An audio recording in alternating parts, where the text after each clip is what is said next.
Fox 97.9 sini arisman mama nyina ha braso sa wie yo memu nsama yaboa no sekase yede tumanimu moti yanka bi Fox 97.9 kumasia pesati yanka watakra de Fox 103.1 record abevon tenten video so no foxfmonline.com Fox CVGH no YouTube na fe tuning radio Fox 97.9 information centers awdo ni nyina so won mabiem ya kase ya do fotie bie Facebook ya Fox FM na fenya nkwada information center sion bepie kase enam so ensam ne de dimu akotene eni enra eniama ekoso omrahwebida fie ma omrahwebida fo ka to ne bro enka atwede esun ye no enam so ema one Ghana movement akase atia na eno ena majority leader mama yarga wakasa afa ho ma pene exercise John Draman mama so agina mamra so ama so afọ makoma edunan say omo so afrem asai ebra kro na mampani mama se ya kwaya ya tiato no ayama nkofo tumi wotu agudie wo mu no ye jai na fellows of osu kwache enso de atoda say nei abato na chiri basabasa ye ekoso no aso omo feli ona sam na ti George nso wose wono wo ba na ye de tumi no emmanuel e wodi djuma de na nso LGBTQ+ bill no de obesanso gusua na Polugu multipurpose dam project ya ekoso on penefo Obama na say sa project no wo mo e ba terminate contract no ensemi ni afra na wie yaboa no wakase mu a ye de bra wa free Fox 97.9 Kumasi Fox 103.1 takra de record wakin kanfo wie eyeme nana kwabna nsia apia esuo huni ba minimia nana ya opon checheku o tafrija afi madama yenchensem no mo se ne sitie ya komra savage fiam nra na dwunuma ene ko ba yese appointment committee no transition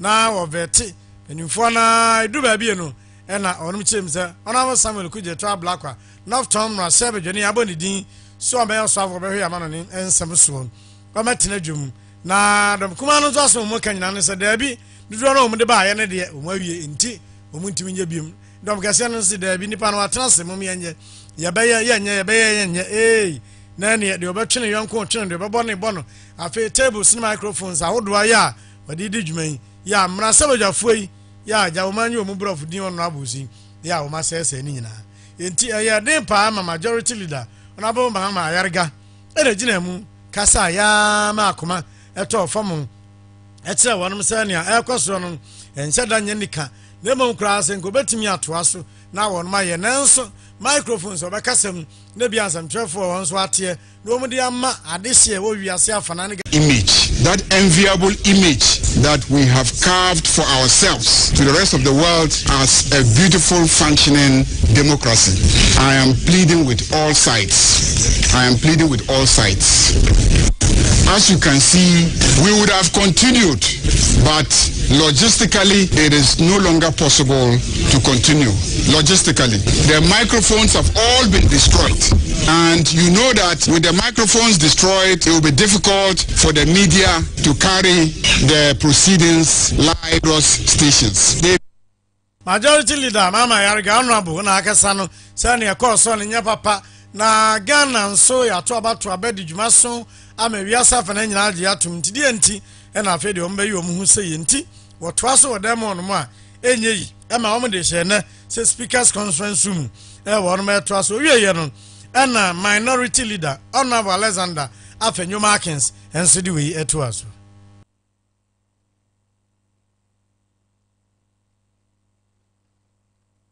You are aware that some of the nominees, we don't even questions. Where we have to ask the relevant questions, we will ask. Nothing will stop us from asking the necessary questions. It's not every nominee. Some of their nominees spend 5 minutes. NDC is always up to intimidating people. They think that they must always bully. We will not accept any bully. They can call us micro-minority. They can say whatever they want to say. We've been cooperating with them. Today we agreed to do 3. The clerk to the committee is a partisan clerk. She is a typical NDC. She agrees with them and then she advertises and informs people to come. All the practice has always been that chairman ranking would agree as to who and who will come. Yesterday, there was no agreement. The chairman was with me, no meeting. Then in the night, 10 p.m., the clerk advertised 10. This morning, my deputy was here. They had a pre-sitting. They agreed to 3. Later in the afternoon, they said 4. And then again, they said that, oh, let's compromise on 1 more. We said, okay, then he made it 5. Just as we finished the 5th, we realized that they've paraded several other nominees, dressed, and then they thought that we will boycott. We will not boycott. We will not boycott. We agreed by consensus to take it up tomorrow at 9 o'clock. We have cooperated with them. We will continue to cooperate with them, but we will not allow ourselves to be bullied. It's as simple as that, and nobody can attempt to limit as to the number of questions we ask. Honorable Alexander Penyumakin said that the Kumano no Sledgem say, Oman Tam will be a room na warum. Do not know a car say, baby so moon 70 a bisa, the Amadiabaka, Yanam de Biamuba, Yam Penny, in tea, who not dear, one will be a room. Na dia ko so mra shebe da fie nam so ma mra shebe da yede da na boxing ringa mra shebe da fo ye omho bie no eram so ma one Ghana movement so akase tia se nei se mra shebe da fo free se wo mo abetri soso wo mo de mra shebe da fie no ebe da na boxing ringa ayite powers wo sanso na money pack mu nyina omu wo ho mom yan from na fe yan kra match mfa mom na mum se obekwa kwotena mra shebe da fie ko bo man ho adwenpa na enwene mra famo men se de betumi abo man na akọdane ntokwa de a da bi enne na ona abo na dwuma eno mo ye mo mentie se de ade hye ni bi kasai say Tigana last parliament whatever. You may see what DS Latin where the LGBTQ lady also the reply no Boba. Now it come to a point say so don't do respect. Then these MPs at Kamatwachene yet your peace council for Kwemu it come to a point MPs mature parliament you don't go you the air on one day they will get the champagne for you almost said could do a mind with MIN in fact and a power in the so you teach newly posted away and they are Jumabusu Sikako may be that champagne fua you also need to a mind so I'm shaman in my 2 years they don't try or my women penny phone I see you pick you shooting it for mine you penny phone and yes I buy with you penny but in your pay or money will you be about what in the food I think we will go home my colors I hate to a ballot you let me who say your parliament it's honorable people I shall see a day in fact yes say our parliament will be a say more catch there and you dear a lot more sacrifice no more or more yet this disagreement on one in your mind and benefit Ghana for yo abusia de akoso omra shebe fie ya enam so ma one Ghana movement wo mo akasetia no nsam de kote ya ningo pram rase bedwani honorable Samuel Nate George e wodo na mampani abonidin say Minister for Communication, Digitalization and Innovation. Papai, or what tramping for me, be sunny some way, no, be sunny some way, no. Do baby cranny, be sunny, says, and you sit channel. I saw Yahumas way, JBC was so mammy no pet 10 no. Or mangas and Nijin Jose, in Bia or no a year. Now I do a business, say LGBTQ plus bill no. One idea more pa. Now the same so, sending aqua and a quest, bill, Biano, a ban what is one sign a parliament in the Gunavo for bar. Necessary never can say I aspire chum. We say no for Catholic Bishops Conference in Senior Mamma Shai, and man also a church and argument or so on a mum dear. So no ye Chris ni now when him say Sabi Bema Quanda Ababa who dear. Nadi Yamiakano, and one with Janaso, in Tibio no Sabe private member Belo, Sabani Bisumu Oberhe, Sir Mampeni, or best sign, never sound the baby. Now I am my son, say, Mampeni Nangasan Trouble, what kind tea, Mampeni Anya, or Manahonto. Honorable Sam George. Thank you, Mr. Chairman. You know that this question, because you were chairman of Constitutional, Legal and Parliamentary Affairs, you know my passion about this. His Excellency President Mahama spoke immediately after his swearing in when he met with the Catholic Bishops Conference. I wish to quote what he said, parts of what he said, with your permission. So the convention is that all bills that are not assented to before the expiration of the life of Parliament expires. And so that bill effectively is dead. It has expired. I don't know what the promoters of the bill intend to do, but I do think that we should have a conversation on it again. I repeat that again for emphasis. President Mahama said, I do think that we should have a conversation on it again so that all of us, if we decide to move that bill forward, move it forward with a consensus. My position is that that bill is a critical part of our national life. Ghanaian family values, our children's innocence must be protected. In this 9th Parliament, that bill will be reintroduced, either as a private member's bill or as government's bill. We'll work with government. If it's government's bill, if it's not and it's my bill, I will bring it back again, because my chiefs seated here, the chiefs from Ningo and Pram, supported me in bringing that bill in the 8th Parliament. They've asked me to reintroduce it in the 9th Parliament. I will do so. Thank you.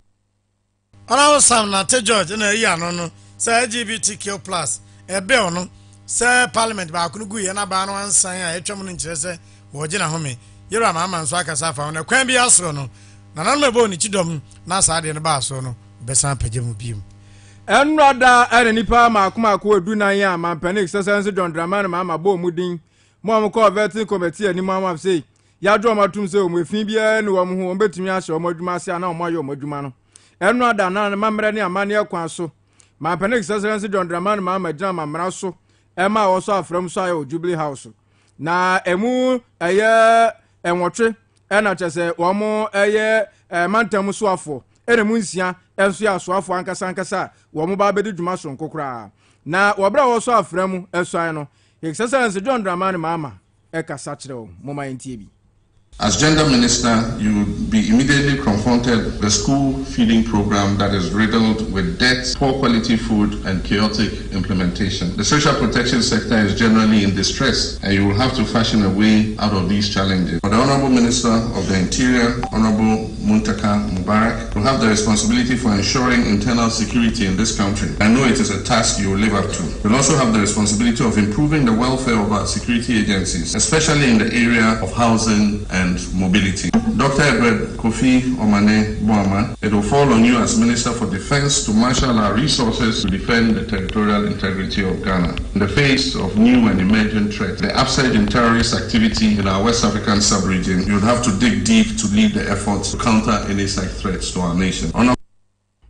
Any ekotie ye Ghana man pen excellency John Dramani Mahama. Na bra so afọ no nkrabata etoso miensa mampani ema wonma so afrem wesai nada no ene wodi tuja se o me ye kwaye forest reserve ye kwaye awdo ayate ato se de ye be boa ya nkofo abawura mu na wonmo etu agudie no ni nyina na ebi free na akro no esi ebiem nso ye ba obia so kwai license biem na wonko enti asoe a hwa ye nsa ase ye kwaye na oba de bobremu Ministry of Lands Natural Resources umbehe sana Ministry of Interior umni Attorney General wonu nyina no nkambum na wonu monhwe masa de ne nyae kura na wose gubon konta na wo chichi mu a chese license be so hane miensa 103 mining license and a 25 a fimu no umbon konta no a ne nyina no wonu behunu nemu 102 wo ha ene mienu January day di kan akopim January day toso ensia 1st January to 6th January afimun ene this license na mawo mu ase ene sen yewra John Dramani mama Honorable Kofi Amaboa, as Minister for Lands and Natural Resources, you'll be charged with the duty of safeguarding the environment from marauding galamseyers and managing our natural resources effectively.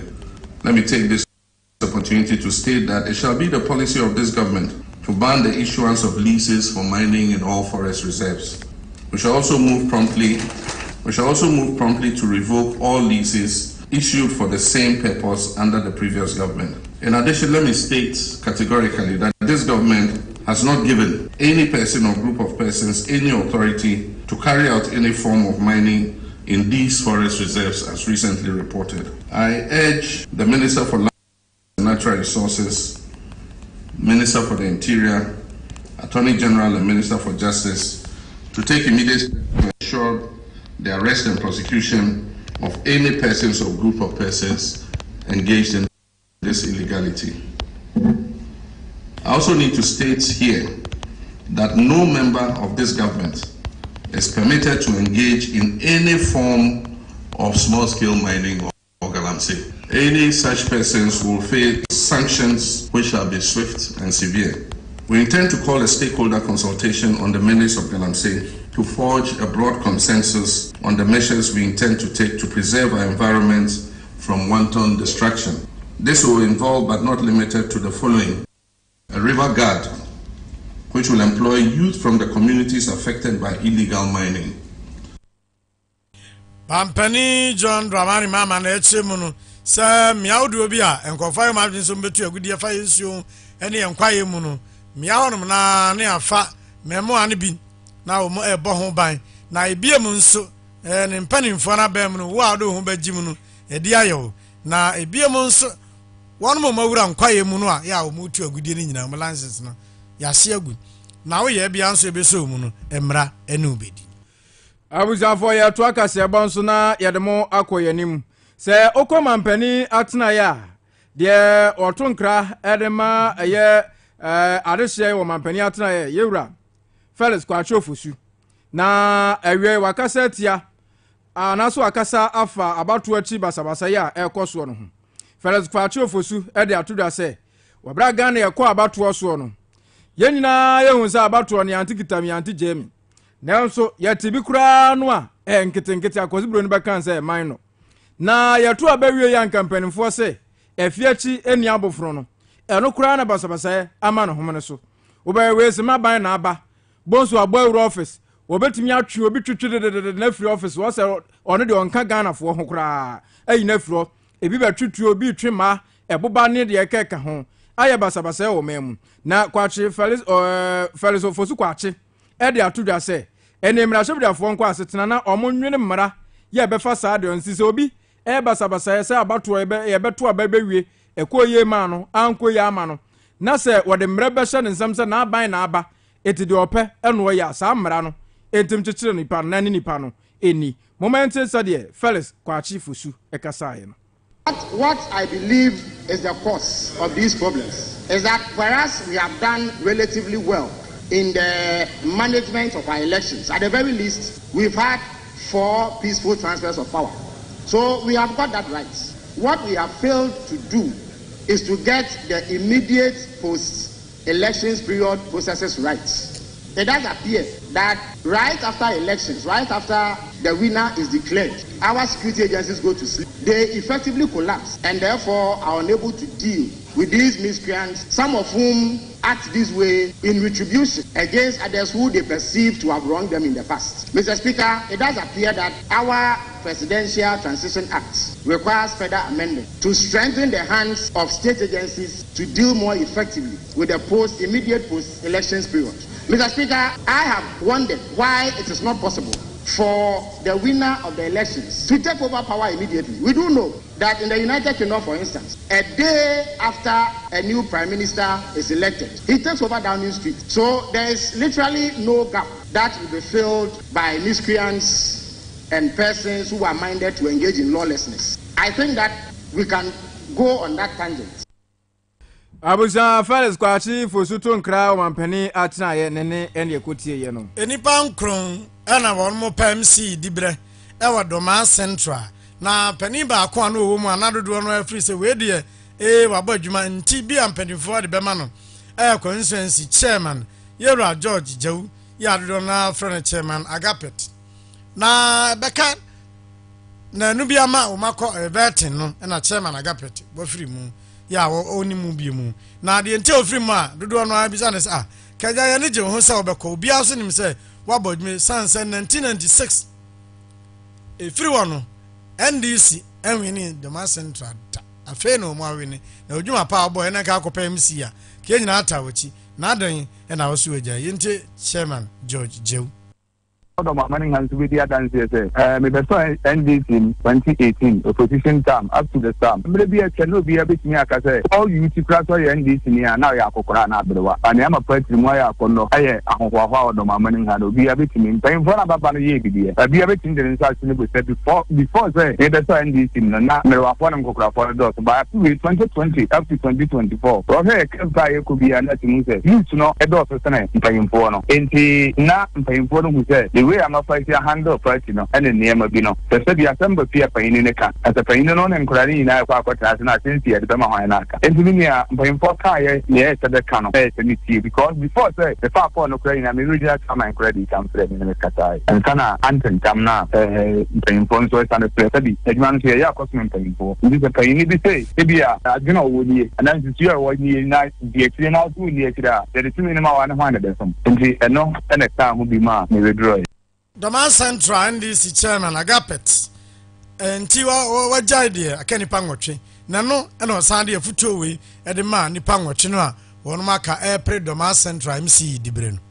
This is why free and only one seat. Park up and a so then a coyo be that now they will be so that. You hear say, United to me a carbon, the better bonnet in Indiana. You wait me day, I can pack any more day, a tiny penalty. They United me up from the mamma. Since the air pay night of my mind puntu. The head of my mind puntua, you have a piece of beer and conquer of a empty. And to the American balance in and say, maybe feel now can Nipa 8 and so be I qualified to be me at the MC. And so we didn't have about 4 years and about and a park watching, you know. The American candy funny in any say, the Jim Bitry baby bar, the main I am Parkmapa, the engine Akumapum. Na, meaning say, Namea Doma, the past I depend on everybody dinner. You be a bit much to see. I'm yet much under my mind. Ama, the mamma, Enya, and it will NDC. That's an A. Yet, young to say, 2028 or higher, and the engineer come boom, I engineer under my mind from Pa, yet my pa, and a bet say and to us.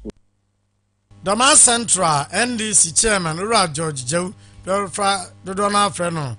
Chairman Agapet wono ene attaining atiefo beka ye mfempinu ne edunkro 2019 ena mampani dada na adodan kwakufu ado ne MPP aban ede Polugu multipurpose dam project ede share contract bi ensa na sika na wom eye $993 million choppable dollars ena na wom na yesi mfempinu ene aduonu nan ena na wose contract no wo mo ede ba wie na dwumadie ye obi so mo nza nyina no na chese nuru na nko ma ya wi na so 2024 ni duru no wo m ko hwe a gasrika bibia nko so na no na osoafo ene wono na wo ba behwe eye nuane akuaye ensam so yewura Eric Opoku honorable wode atudwa se wo bra project no mutu ho anamo no na Ghana bandeshe eye Ghana Irrigation Development Authority ensa so wo mo na hwe se edia ombe supervisor edia ma sa contractor no nanso ombisebisa om na chese $12 million choppable dollars there ahyagu nanso no na product na se omudwudwudwu ho kakra aye ye niam gitingiti bi ho no na $12 million choppable dollars no ahyagu no as product na kasankasa na de share contractor nsa no bibia nkoso eno owura Rekopoku di tudwa se de niam asibi koso no de ombetem date contract no na form de ama contractor for se de be ya Polugu multipurpose dam project no eno betimi akosisan se sa bia ho no eyade a edamampani His Excellency John Dramani Mama na kuma so pa moment yewura Eric Opoku. Discussions about Polugu. You know, the Polugu project was awarded on contract for completion within 4-5 years at a cost around $993 million, almost $1 billion. The project was to solve 3 critical challenges. 1, to provide irrigation facilities for farming. 2, to provide power, hydropower, to augment whatever we have in place to generate power for Ghanaians. And then 3, to help address the challenges from the Bangui Dam spillage. The contract was awarded. The federal government was to pay $56 million under the contract as mobilization to enable the contractor mobilize to site. Almost $12 million was paid, but no work was done, and it's like the contract is in a limbo. What we will do is to terminate that contract immediately. We'll terminate the Polugu contract, look for a contractor, look for funding, and then immediately ensure the execution of the project. What judgment are you talking about? A contract has been awarded. You've not done the work. You are supposed to mobilize to site. You didn't go to site. So what judgment are you talking about? Anyway, before we terminate, no, it will not be done here. We refer to the Attorney General's Department for his advice before the contract is terminated. And we are prepared to make sure that the Polugu project is executed. And I can assure you that it is going to be John Mohammed's signature. Abusia we ye food and agriculture minister ononyan for Eric Opoku ne ekotie na abusia for ye humiwe anase ejina we so nia omeso ato nkraba ye ba de aka echi no ye beto aso Aye malenko fwa ba mafra bo wa masum badwomo enyarwa hodo nan bi wo ho atumi tete da sani mo ko kata so kura wontumi na ewa pepun minimu ya ene hunimu nsuo na mebekire wa no aduro se wo kai se pokufa makofa waduro bi ba ye se wasane fufura ba malenkof cough syrup waduro tata hwe wasum nuane nura hodo te se clofenramin mallet menthol and a diphenhydramine HCl na dia gumu enti anu aden etu wane pepun asentem so malenkof be ya maman no ma minimu ada ho de pepun ni pepun brefo aba no so ohia malenkof enkwada ntotofe wane adantam so a okokata so a wane kata enti wantumi na no ohia malenkof akwada wo no malenkof aduro no kokata so a wada na ho wantenani na ade ache malenkof baby eyama motofo efrabo so memiensa edikosi afeso malenkof junior so ya dantam dia na malenkof adult so ya mpanimfo dia MNG pharmaceuticals no ye malenkof aduro yi enye na omayi pharmacy shops and drugstore huduo mu etufo mfre poku pharma wo kumasi 051-64221 and crying 021-272-223 poku pharma ya pamode farban.